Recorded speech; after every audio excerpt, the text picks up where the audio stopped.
சொல்லுங்க. எங்க இருக்கா ஆதர? வாட்டர் கேன் போட வந்திருக்கேங்க. என்ன விஷயம் சொல்லுங்க. ஒண்ணு இல்ல ஆதர, என் கனவு வீட்டுக்கு 2 லட்ச ரூபா வாங்கி என்ன கட்ட சொன்னேல, அப்புறமா அந்த கடனை நீயே கொஞ்சம் கொஞ்சமா அடைச்சிடுறேன்னு சொன்னேல, அத நான் சாமி கிட்ட சொன்னேன். அவன் இமீடியட்டா 2 லட்ச ரூபா கடன் வாங்கி தரேன்னு சொல்லிட்டான் ஆதர. ஆதர ஆதர சொல்லுங்க. என்ன ஆதர எதுவுமே சொல்லாம அமைதியா இருக்க? என் கனவு வீடு சீக்கிரமா நம்ம கைக்கு வரப்போறத நினைச்சு நான் ரொம்ப சந்தோஷமா இருக்கேன் ஆதர. நீ சந்தோஷமா இருக்கேல? ஆமாங்க, நானும் ரொம்ப சந்தோஷமா தான் இருக்கேன். நீ இந்த பதில் தான் சொல்லுவேன்னு எனக்கு நல்லா தெரியும் ஆதர. சரி, நீங்க வீட்டுக்கு வாங்க, மத்ததெல்லாம் நேர்ல பேசிக்கலாம். பாய். ஆதர ஆதர. என்னங்க சொல்லுங்க. ஒண்ணும் இல்ல போனை வைங்க. இல்ல, இது அந்த ஒண்ணும் இல்ல, இது வேற ஒண்ணும் இல்ல. என்னங்க சொல்றீங்க? அது நேர்ல தான் ஒரு டச்சிங் இல்ல, ஒரு கிஸ்ஸிங் இல்ல, போன்லயாவது போனா போதுன்னு ஒரு முத்தத்தை கொடுக்கலாம்ல. என்னது? ஒன்னே ஒண்ணு, கண்ணே கண்ணு, அது போதும். போதும். ப்ளீஸ் ப்ளீஸ் ப்ளீஸ் ப்ளீஸ் ஆதர. அதெல்லாம் முடியாதுங்க, ஆளுங்கெல்லாம் இருக்காங்க. போனை வச்சுட்டு வேலையை பாருங்க. பாய். ஆதர. ஹலோ ஆதர. வச்சிட்டாளா? சரியான கல்லூலி மங்கியா இருக்கா.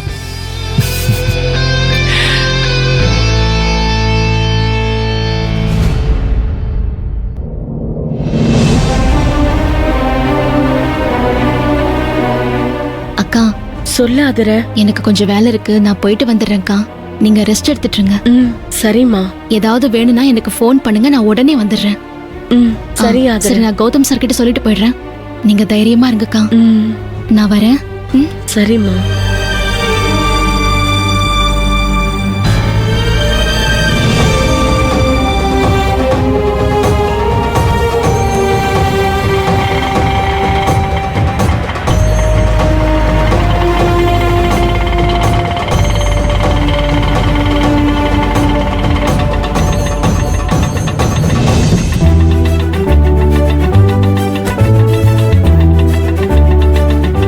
இந்தாங்கண்ண.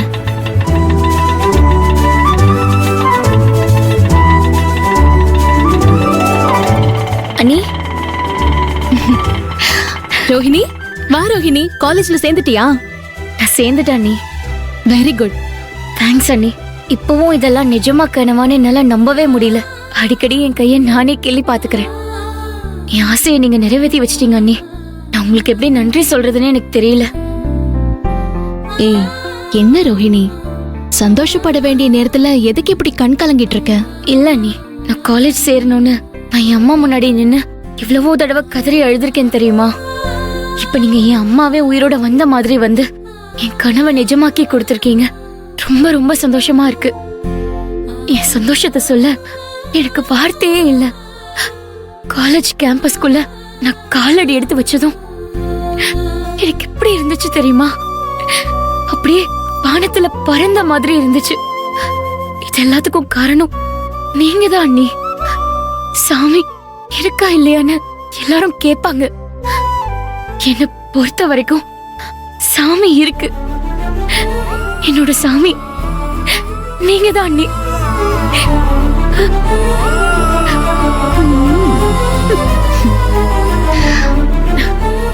ரோஹிணி, நானும் ரொம்ப ரொம்ப சந்தோஷமா இருக்கேன். உன்னை நினைச்சா எனக்கு பெருமையா இருக்கு. அண்ணி, அத்தை நின்னு நம்மளே பாத்துட்டு இருக்காங்க. அவங்க முகமே நல்லா இல்ல பாருங்க.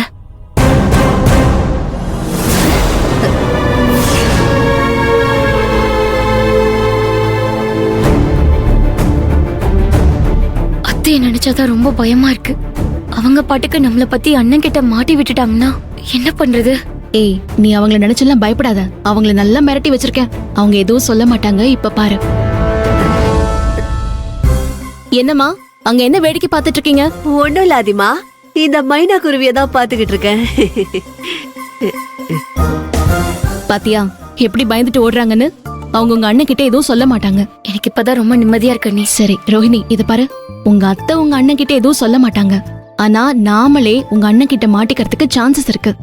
என்ன நீ சொல்றீங்க? ஆமா ரோஹிணி, நீ டெய்லி காலேஜுக்கு போயிட்டு வரணும். அது உன் அண்ணனுக்கு தெரியாம எப்படி சமாளிக்க போறேன்னு தெரியல. நீ காலேஜுக்கு போறதும் வரதும் டெய்லி ஒரு போராட்டமா தான் போகும். என்ன நீ அப்படின்னா அண்ணன் கிட்ட மாட்டிப்போமா? தெளிவா பிளான் பண்ணா மாட்டிக்க மாட்டோம். நீ காலேஜுக்கு போறது போராட்டமா இருக்கும்னு சொன்னேனே தவிர நாம இதுல தோத்து போயிடுவோன்னு சொல்லவே இல்லையே. அண்ணனுக்கு தெரியாம எப்படி நீ காலேஜ் போறது?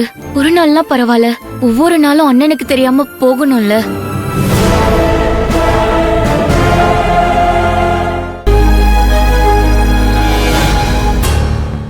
நீ டெய்லி காலையில எந்திரிச்சதுமே உன் காலேஜ் பேக்கை கொண்டு வந்து லோட் ஆட்டோல வச்சிரு.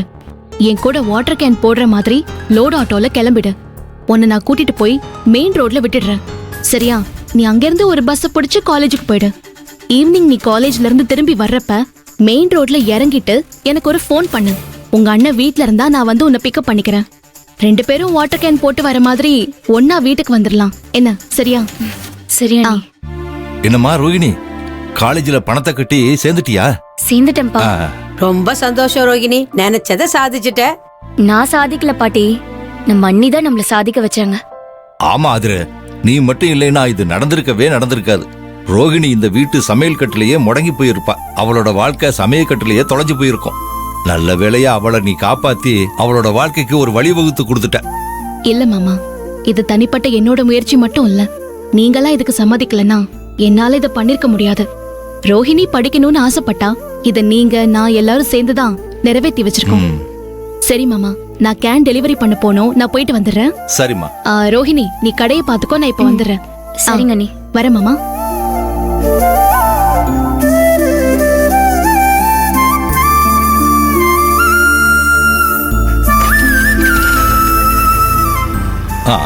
வரேன்.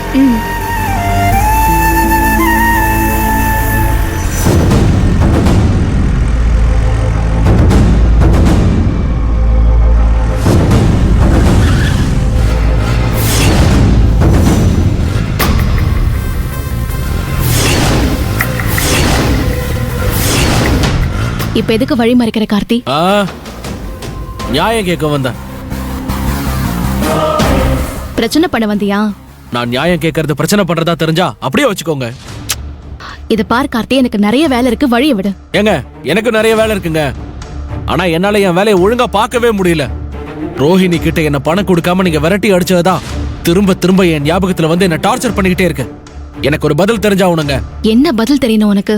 ஏங்க, உங்களுக்கு என்னங்க தெரியும்? இந்த வீட்டை பத்தி, என் குடும்பத்தை பத்தி, என் அண்ணனை பத்தி நீங்க எவ்வளவு தெரிஞ்சு வச்சிருப்பீங்க? நீங்க வந்து எத்தனை மாசம் இருக்கும்? அதுக்குள்ள இந்த குடும்பத்தையே உங்க கைக்குள்ள கொண்டு வந்துட்டு தான் நினைச்சிட்டு இருக்கீங்களா? இங்க பாரு, தேவையில்லாம வார்த்தை விடாத கார்த்தி. ஏங்க, நான் தேவையில்லாமலாம் வார்த்தை விடலங்க. நீங்க தாங்க விட்டீங்க. என் தங்கச்சிக்கு நான் பணம் கொடுக்க கூடாதுன்னு சொன்னீங்க. கொஞ்சம் யோசிச்சு பாருங்க. நீங்க இந்த வீட்டுக்கு வரதுக்கு முன்னாடியே ரோஹிணி காலேஜ்ல சேர்ந்து படிக்கணும்னு ஆசைப்பட்டது நானு.